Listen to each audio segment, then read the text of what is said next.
हाँ, हेलो, नमस्ते। कैसे हैं आप लोग? तो लास्ट लेक्चर में हमने क्या देखा था? इलास्टिक बीन स्टॉक की जो थ्योरी थी, इलास्टिक बीन स्टॉक कैसे वर्क होता है, ये सारी चीज़ें हमने देखी थी लास्ट लेक्चर में। ठीक है, तो इस लेक्चर में हम देखने वाले हैं इलास्टिक बीन स्टॉक का जो प्रैक्टिकल कैसे स्टेप बाय स्टेप हम इलास्टिक बीन स्टॉक क्रिएट करेंगे, और हम उसमें एक जो AWS का जो कुछ ऑलरेडी क्रिएटेड जो एप्लीकेशंस है उसको हम रन करके चेक करेंगे। ठीक है, तो चलो स्टार्ट करते हैं। सबसे पहले आपको आना पड़ेगा, इलास्टिक बीन स्टॉक सर्च करना है, देन कुछ ऐसा इंटरफेस ओपन हो जाएगा। तो यहाँ पे दो टाइप के ऑप्शन आपको दिखेंगे, एक होगा वेब सर्वर इन्वायरमेंट और सेकंड है वर्कर इन्वायरमेंट। तो वेब सर्वर इन्वायरमेंट मतलब क्या होता है? जब आप एप्लीकेशन जो आपका जो वेब एप्लीकेशन हो या फिर वेबसाइट जो है, मतलब वो HTTP रिक्वेस्ट के थ्रू जा रही है। मतलब कुछ वेबसाइट होते हैं, सारे वेबसाइट मोस्टली HTTP से स्टार्ट होते हैं, HTTP, HTTPS।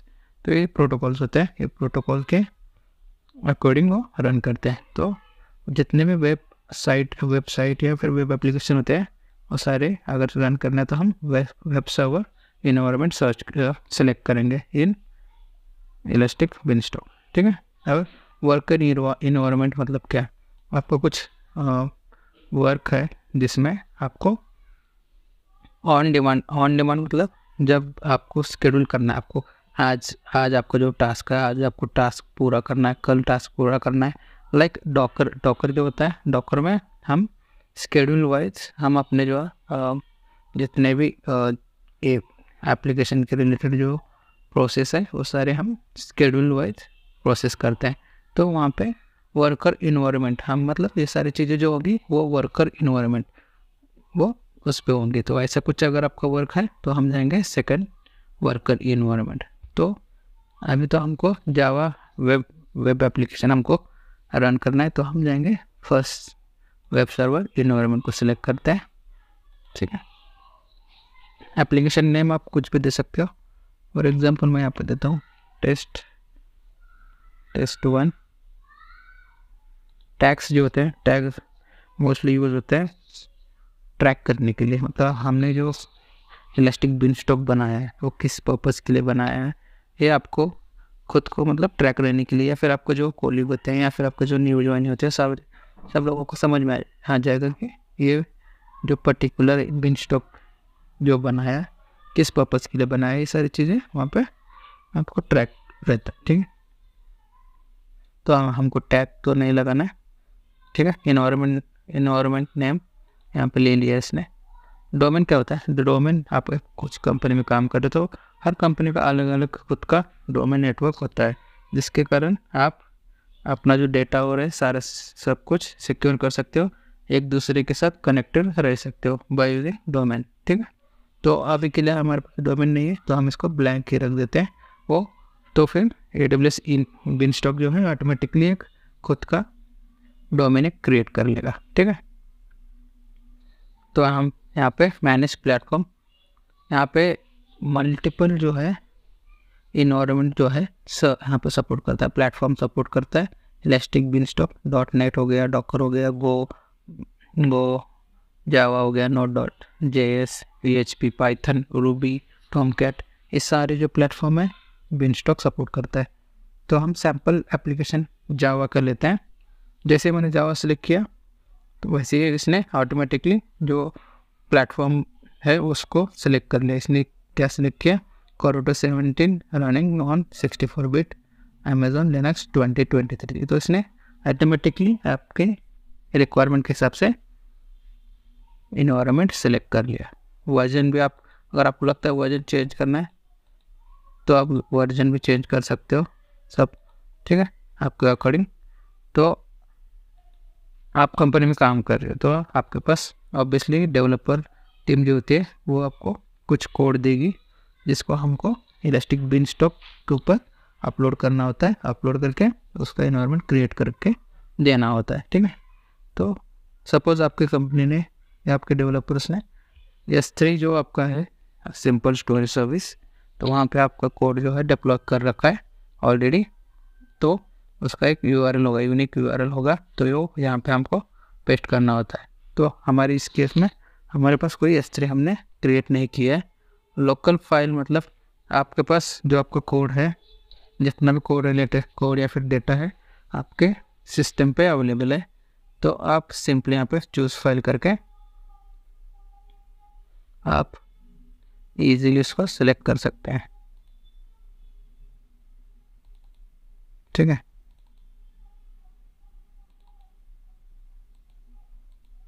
लाइक दिस आप सिलेक्ट कर सकते हैं। ठीक है, मैंने एक सैम्पल जार फाइल बनाई हुई थी, देखते हैं अगर ये रन होता है तो इसको हम रन करेंगे, या फिर सैम्पल एप्लीकेशन के साथ भी जा सकते हैं। फर्स्ट हम सैम्पल एप्लीकेशन के साथ जाएंगे, फिर बाद में अपलोड कॉल करके देखते हैं वो रन होता है नहीं। ठीक है, नेक्स्ट पर क्लिक करेंगे। स्टेप बाय स्टेप आपको मैं सारी चीज़ें बताऊंगा, तो आप नोट डाउन भी कर सकते हैं। तो यहाँ पे मेन चीज़ होती है, आपको यहाँ पे जो होता है आपका एक रोल बनाना होता है। आप इलास्टिक बिनस्टॉक यूज़ कर रहे हो तो आपका एक रोल बनाना होता है। रोल क्या होता है? IAM मतलब आइडेंटिटी एंड एक्सेस मैनेजमेंट जो होता है, आपको उसमें एक रोल क्रिएट करना होता है। उसके अंदर आपको कुछ उसके जो पॉलिसीज़ होते हैं वो पॉलिसीज़ आपको ऐड करने होते हैं। तो प्री रिक्विजिट क्या होता है यहाँ पे मैंने नोट डाउन कर रखा है। तो फर्स्ट आपको एक रोल बनाना है इलास्टिक बिनस्टॉक का, ये वाला रोल बनाया। फिर आपको जो है KMS की जो होती है उसको प्रोटेक्ट करने के लिए तो एक की बनानी है। यहाँ पे ऑलरेडी हमारे पास की अवेलेबल है। अगर आपको नया क्रिएट करना है तो आप सिंपली सिलेक्ट करके यहाँ पे KMS सर्च करके वहाँ से की जनरेट कर सकते हैं। ठीक है, तो अभी हमको क्या करना है, पॉलिसीज़ ऐड करनी है। तो कौन से पॉलिसीज़ हमको ऐड करनी है? बाय डिफ़ॉल्ट यहाँ पे कुछ नहीं आ रहा है, तो हमको कस्टम यहाँ पे क्रिएट करना पड़ेगा। तो उसके लिए उस पॉलिसीज़ में हमको ये सारी चीज़ें उसको ऐड करनी है पॉलिसीज़ में। AWS elastic beanstalk web tier, elastic beanstalk worker tier और मल्टी कंटेनर डॉकर। मतलब आपका जो एप्लीकेशन है डॉकर पे रन हो रहा है एंड डॉकर रिलेटेड कुछ टास्क है आपका, तो आप ये 3 जो होते हैं मैंडेटरी होते हैं, तो इसको आपको ऐड करना होता है। ठीक है, चलो तो हम अपना पॉलिसी क्रिएट करते हैं। उसके लिए मैं IAM के डैशबोर्ड पे आया हूँ। आपका यहाँ पे सिंपली IAM सर्च करके आप आ सकते हो। तो यहाँ पे रोल्स पे क्लिक करता हूँ मैं, तो यहाँ पे बहुत सारे रोल्स जो है यहाँ पे प्री डिफाइन दिख रहे हैं, बट हमको क्या करना है, कस्टम। ये 3 जो रोल है हमारे वही हमको चाहिए, तो हम यहाँ पे कस्टम रोल क्रिएट करेंगे। उसके लिए सिंपली क्रिएट रोल पे क्लिक करेंगे, फिर बाद में AWS सर्विस ओके यही रखते हैं। फिर आपको यहाँ पे यूज़ केस क्या है आपका, तो यूज़ केस क्या है, हम EC2 इंस्टेंस जो है वो सिलेक्ट करेंगे। EC2 इंस्टेंस में हम इलास्टिक बिनस्टॉक जो है ऑटोमेटिकली जो सारी चीज़ें करना है हमको, तो सिंपली EC2 सिलेक्ट करेंगे, क्लिक ऑन द नेक्स्ट। फिर आपको ऑप्शन आ जाएगा पॉलिसी जितने भी हमने किए रोल्स है और रोल सारे ऐड करने का ऑप्शन आ जाएगा। तो टाइप करना है इलास्टिक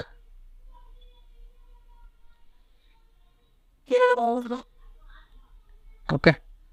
तो यहाँ पे सारे रोल्स आपको कुछ कीवर्ड्स डालने होते हैं। कीवर्ड्स डालने के बाद आपके जो रोल्स है यहाँ पे आ जाएंगे। तो हमको क्या क्या करना था, multi container Docker worker tier web tier एक डालना था और वर्कर टियर। ठीक है, ये वो क्रॉस चेक करता है।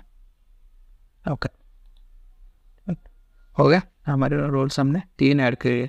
कोई भी हम रोल अगर ऐड करने से पहले आपको पूरा उसका जो है डिस्क्रिप्शन पढ़ लेना चाहिए, तभी आप ऐड करेंगे।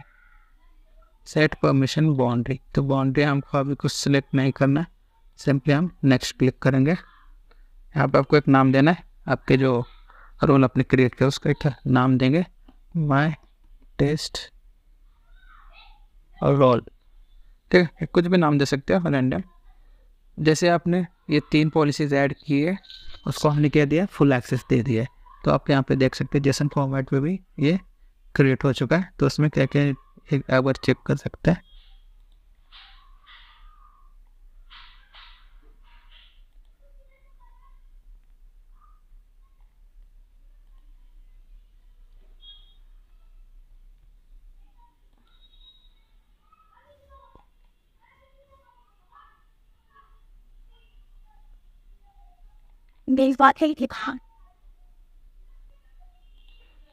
तैयार करता है।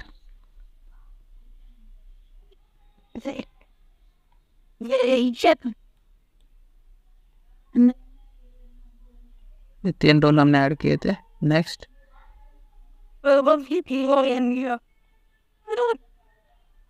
अलो, हमने जितने भी हमें रोल है सब अलो हमने कर रखे हैं। ठीक है, क्रिएट रोल पे क्लिक करेंगे, आपका रोल क्रिएट हो रहा है। रिफ्रेश करते हैं।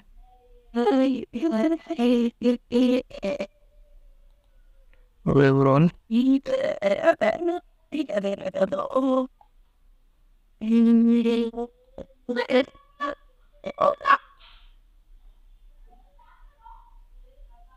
लोड हो रहा है सबका जो रोल है।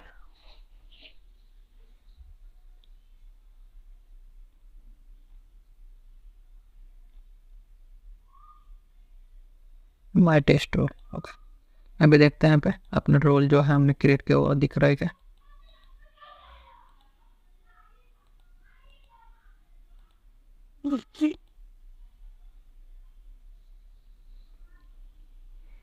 सर्च कर रहे हैं। ठीक है, अपना जो रोल है यहाँ पे अभी डिस्प्ले हो रहा है। तो हमने क्या क्या क्या चीज़ें हमने किया, कस क्रिएट न्यू रोल हमको क्रिएट करना है। न्यू रोल हमने क्रिएट किया तो हमारे लिए इसने एक नया रोल जनरेट कर लिया। हमने की पेयर जो है उसको की पेयर हमारे जो एग्जिस्टिंग की पेयर हमारे पास अवेलेबल थी वो हमने ऐड किया, और एक हमने रोल क्रिएट किया इन IAM में। हमने एक रोल क्रिएट किया और उसको हमने यहाँ पे ऐड कर दिया। तो अभी क्या करना है, सिंपली नेक्स्ट पे क्लिक करना है।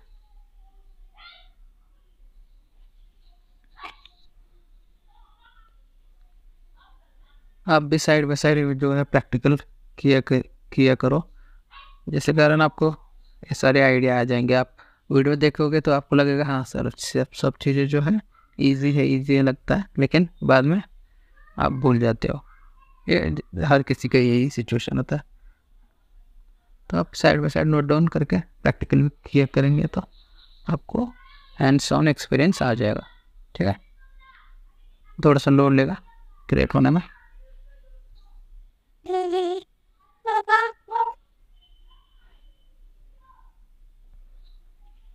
बाकी मैंने IAM पे जो है सेपरेट वीडियो बना रखा है, आप एक बार चेकआउट कर सकते हैं। मैं अपलोड करूँगा, जल्दी अपलोड करूँगा, तो आप उसको भी चेकआउट करके IAM क्या होता है और IAM के जो रोल्स होते हैं, बाद में IAM यूज़र ग्रुप्स कैसे क्रिएट करना है, ये सारी चीज़ें मैंने उसमें अच्छी तरह से एक्सप्लेन किए हुए हैं।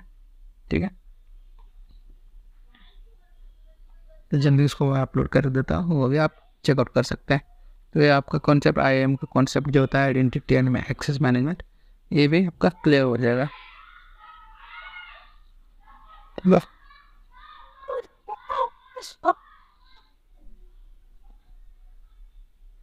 कुछ ज़्यादा ही लोड ले रहा है। इलास्टिक बिनस्टॉक का ये प्रॉब्लम है, आपको कम से कम 4 से 5 मिनट लगता ही है इसको।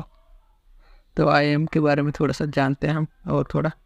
तो IAM क्या होता है, आइडेंटिटी एंड एक्सेस मैनेजमेंट। मतलब आपका जो ग्रुप हमने जो क्रिएट किया है, मतलब आपका जो अकाउंट है, अभी रूट अकाउंट जो है मेरा भी ये वाला, अगर मैं ये रूट अकाउंट है मेरा, अगर ये अकाउंट मैंने अगर हर किसी एम्प्लॉय को या नए बंदे को किसी को भी अगर हमने पूरा एक्सेस उसको दे दिया तो क्या होगा, कुछ मतलब आपका जो डेटा सिक्योरिटी जो होता है या फिर आपका जो कंट्रोल होता है आपका नहीं रहेगा। तो हम क्या करते हैं, IAM रोल जो होता है हम वो क्रिएट करते हैं इन AWS। तो उससे क्या होता है, आप किस लो आप फॉर एग्जाम्पल डेवलपर वाला बंदा है, उसको बाकी EC2 इंस्टेंस क्रिएट करना, डेटाबेस क्रिएट करना, ये सारी चीज़ें उन लोगों को टास्क नहीं होता है। तो हम उसको क्या एक्सेस देंगे, सिर्फ डेवलपमेंट रिलेटेड जितने भी S3 का जो एक्सेस हो गया, बाद में जितने उनके रिलेटेड जो एक्सेस है हम उतने उनको एक्सेस दे सकते हैं, ऐड कर सकते हैं। उसके अंदर हम यूज़र भी क्रिएट कर सकते हैं। यूज़र क्रिएट करके यूज़र को हम को जो एक्सेस चाहिए सारी चीज़ें हम उसको ऐड करके दे सकते हैं। ठीक है, अपना हो गया यहाँ पे। तो आते हैं back to the work. VPC जो है डिफ़ॉल्ट ही रखेंगे, वर्चुअल प्राइवेट क्लाउड। ठीक है, पब्लिक आईपी एड्रेस जो है हमको यहाँ पे एक्टिवेट करना है, जिसके कारण आप इजीली एक्सेस कर पाओगे। ठीक है, अवेलेबिलिटी जोन जो है हम सारे इसमें अवेलेबिलिटी जोन ऐड कर देते हैं। डेटाबेस, तो यहाँ पे बाय डिफ़ॉल्ट जब आप इलास्टिक बिनस्टॉक बनाती हो तो बाय डिफ़ॉल्ट ये RDS SQL जो डेटाबेस है बाय डिफ़ॉल्ट आपके इन्वायरमेंट में ऐड कर देता है, तो हमको अलग से उसको सेट करने की ज़रूरत नहीं होती है। ठीक है, इनेबल डेटाबेस मतलब बाय डिफ़ॉल्ट डिसेबल्ड है। अगर आपको लगता है कि आप कुछ अलग से डेटाबेस चाहिए, इंजन चाहिए, फॉर एग्जांपल PostgreSQL चाहिए या फिर अलग अलग ये डेटाबेस आपको चाहिए, तो आप यहाँ पे सिलेक्ट कर सकते हैं।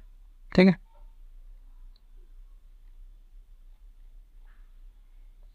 लोड ले रहा बहुत अच्छा।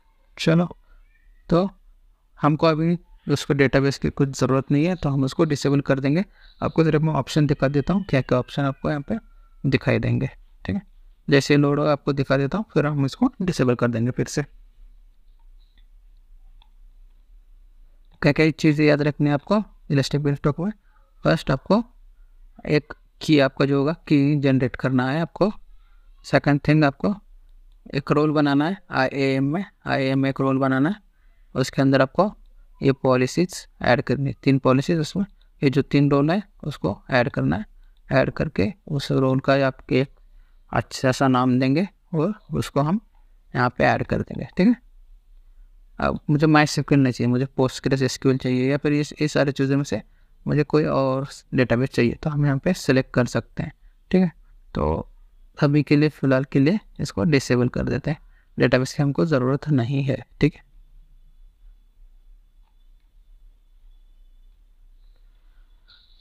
ठीक हो गया। तो अभी हम क्या करेंगे, सिंपली इसको कर देते हैं नेक्स्ट।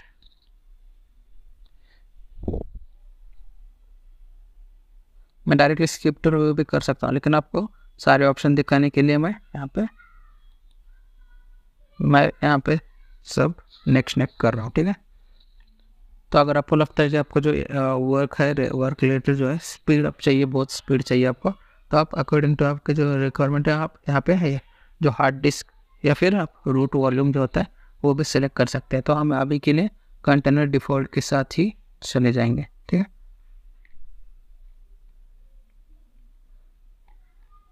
बाकी सारी चीज़ें on demand instance, spot instance, auto scaling आपको करना है। तो अभी फ्री टियर के लिए हमको सिंगल इंस्टेंस यूज़ करना पड़ेगा।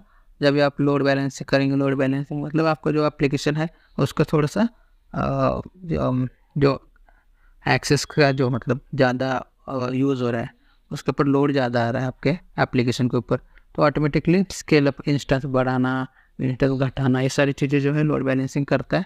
ओके, तो हमको लोड बैलेंसिंग नहीं करना है, सिर्फ आपको ऑप्शन दिखा रहा हूँ।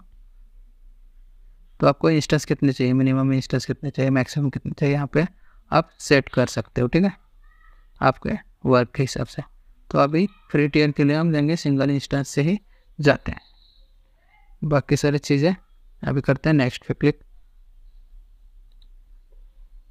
T3.small, T3.macro, ये जो है फ्री टियर एलिजिबिलिटी है इसकी।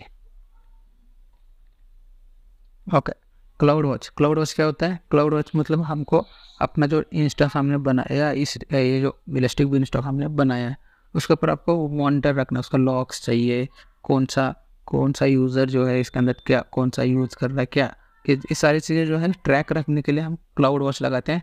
क्लाउड वॉच लगाने से क्या होता है, हम लॉग्स क्रिएट कर सकते हैं, जनरेट कर सकते हैं, फिर उसका जो जितने भी चेंजेस हैं हम वहाँ से लॉग से हम चेंज कर सकते हैं। ठीक है, और साथ में हम यहाँ पे ईमेल नोटिफिकेशन, आपने कुछ चेंजेस किए आपके कोड में, आपने अपग्रेड वर्जन किया है फिर डाउनग्रेड वर्जन किया है, कुछ भी चेंजेस आपने किए और आपको लगता है कि आपकी पूरी जो टीम है आपको नोटिफिकेशन चला जाए, तो हर कंपनी का एक अपना ग्रुप, हर एक ग्रुप का एक आप अपना DL होता है, DL मतलब डिस्ट्रीब्यूशन लिस्ट होता है। तो डिस्ट्रीब्यूशन लिस्ट हम यहाँ पे ऐड करते हैं नॉर्मली, तो उससे क्या होता है हर टीम मेंबर को इंडिविजुअली आपको ईमेल नोटिफिकेशन आता है कि ये सारे चेंजेस इस बंदे ने इस टाइम पे किए हैं, ये सारी इन्फॉर्मेशन आपको मिलती रहती है। ठीक है, SNS क्या है ये भी हमको पढ़ना है, सिंपल नोटिफिकेशन सर्विस, ये भी हमको पढ़ना है आगे। ठीक है, एक पोर्ट नंबर हम इसमें ऐड कर देते हैं, रैंडम पोर्ट नंबर।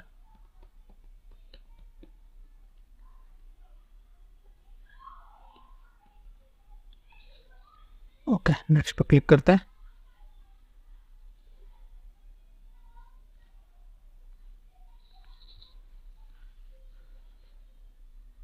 अभी ये टाइम लेगा, थोड़ा 5-1 मिनट लेगा। पूरा जितना भी आपका इलेक्ट्रिक बिन स्टॉक जो है सारा पूरा रिव्यू आ जाएगा। अभी क्या हमने सिलेक्ट किया ऑप्शंस, क्या ये सारी चीज़ें अभी रिव्यू आएगा। रिव्यू के बाद हमको करना है फिनिश करेंगे तो आपका जो इलेक्ट्रिक बिन स्टॉक है जनरेट होना चालू हो जाएगा, क्रिएट होना चालू हो जाएगा। रिव्यू आ गया। तो हमने क्या किया था, एप्लीकेशन का नाम हमने test1 डाला है, सैम्पल एप्लीकेशन हमने प्रोवाइडेड बाय द AWS हमने वो सिलेक्ट किया है। उसमें हमारा जो AWS है लिनक्स वाला, हमारा EC2 इंस्टेंस जो है लिनक्स वाला रन हो रहा है। हमने की पेज जो है ऑलरेडी हमारे पास था वेब सर्वर, उसको किया। हमने एक रोल क्रिएट किया। रोल कहाँ पे क्रिएट किया, in IAM identity and access management में हमने एक रोल क्रिएट किया हुआ है। ठीक है, सर्विस रोल जो है हमने AWS को क्रिएट करने के लिए बोला था, क्रिएट अ न्यू रोल। ठीक है, VPC हमने बाय डिफॉल्ट रखा था। ऑटो स्केलिंग हमको नहीं चाहिए थे तो हमने सिंगल इंस्टेंस ही रखा था। ये सारी चीज़ें फिर बाद में करना है सबमिट। तो और एक चीज़, इलास्टिक बिन स्टॉक आप कितने भी क्रिएट कर सकते हैं, वहाँ पे कोई कॉस्ट नहीं होता है। But role name with elastic beanstalk service role already exist. Okay, ये बोल रहा है रोल नेम ऑलरेडी एग्जिस्ट है, तो इसमें थोड़ा सा चेंजेस करते हैं। रोल नेम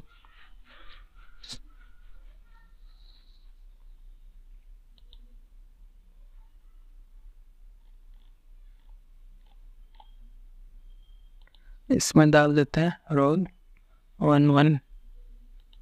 ओके,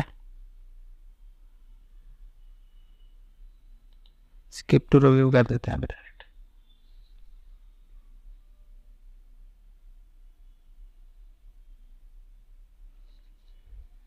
अभी देखते हैं रोल 11 ये अपना अवेलेबल है या नहीं, एक बार चेक करते हैं, होना तो चाहिए। Okay, done. तो हमें अपना जो इलास्टिक बिन स्टॉक है this will take a few minutes, मतलब थोड़ा टाइम लगता है इसको, 4-5 मिनट तो कम से कम इसमें लगता ही है। फिर बाद में इसका एक URL आएगा, URL से हम वेब हमारा जो सैम्पल एप्लीकेशन है वो चल रहा है या नहीं चल रहा है, यहाँ पे आप चेकआउट कर सकते हैं। ठीक है, और आपको अगर वर्जन चेंज करना तो आप यहाँ से इजीली वर्जन भी चेंज कर सकते हैं। आपको लगता है कि लिनक्स नहीं चाहिए, मेरे को कुछ अलग वर्जन चाहिए उसका, तो हम वहाँ पर वो भी चेक कर सकते हैं। और ऑप्शंस क्या क्या सब देखते हैं। तब तक हेल्थ जो हमने क्लाउड वॉच लगाया था, क्लाउड वॉच के हिसाब से हम हेल्थ भी चेक कर सकते हैं। लॉग्स पे हम जनरेट कर सकते हैं कि किस टाइम पे क्या चेंजेस हुए थे, सारी चीज़ें हम यहाँ पे कर सकते हैं। मॉनिटर भी रख सकते हैं, कौन सा यूज़र कितना यूज़ कर रहा है, ये सारी चीज़ें भी हम यहाँ पे मॉनिटरिंग भी कर सकते हैं।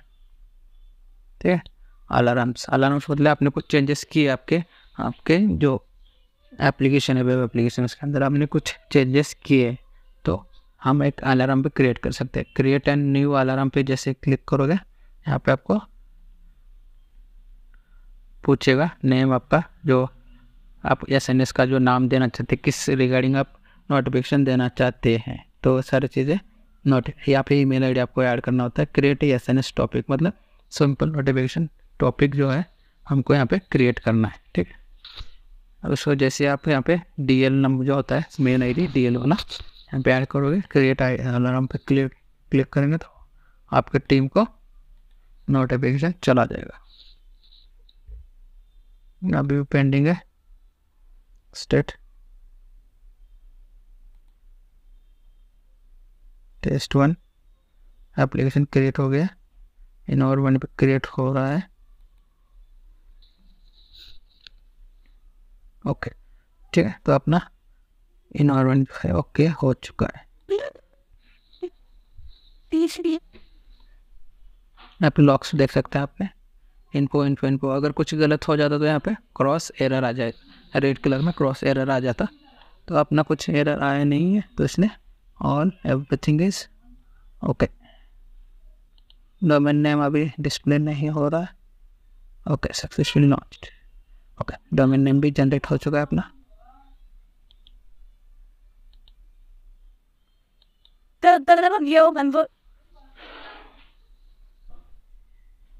ओके, अपना जो एप्लीकेशन है, हमने सैम्पल एप्लीकेशन किया था, सक्सेसफुली हमारा अभी लॉन्च हो चुका है। ठीक है, your first AWS Beanstalk Corridor application is now running on your AWS cloud environment. ठीक है, इस तरह से आप अपना जो कंपनी में आपको ये नहीं करना होता है, कस्टम हम जो होता है कस्टम एप्लीकेशन, हम उसके अंदर कोड अपना ऐड करते हैं, और जो कोड है आपको डेवलपर टीम के साथ वो लोग प्रोवाइड करते हैं। तो एज अ डेवऑप्स इंजीनियर आपको ये कोड की टेंशन लेने की ज़रूरत नहीं होती है।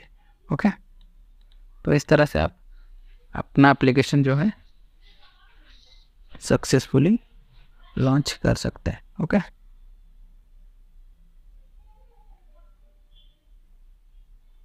अगर आपके पास कोड, हमने एनवायरनमेंट क्रिएट किया और आपके पास कोड है तो आपको अपलोड करना है, तो आप सिंपली यहाँ पे upload and deploy choose file हमने क्रिएट किया था, एक बार चेक करते हैं अगर वो रन होता है तो। Version level 1। Okay, deploy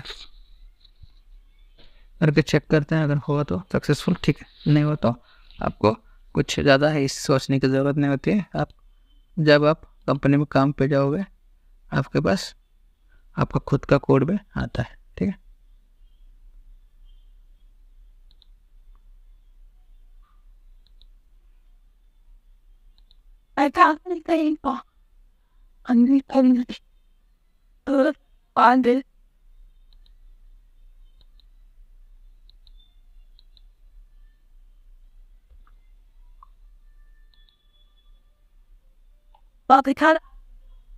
code कैसे डिप्लॉय करना है आपको भी समझ में आया। अपलोड एंड डिप्लॉय पे क्लिक करेंगे तो ऑटोमेटिकली आपका जो कोड है डिप्लॉय हो जाएगा। ठीक है, जार और OR फाइल, जो जार और OR फाइल होते हैं वो कैसे क्रिएट करना है जावा में, वो सारी चीज़ें भी हम डेवऑप्स में पढ़ने वाले हैं आगे जाके। तो उसका अभी के लिए उसको हम स्किप कर देते हैं। ठीक है, जार मतलब होता है क्या होता है, फिर बाद में OR क्या होता है, वेब एप्लीकेशन, ये सारी चीज़ें हम आगे जाके पढ़ेंगे। ठीक है, तो अभी के लिए इस वीडियो के लिए इतना ही। तो नेक्स्ट वीडियो में हम नए टॉपिक के साथ मिलते हैं। ओके, चलो, तो अभी के लिए बाय बाय।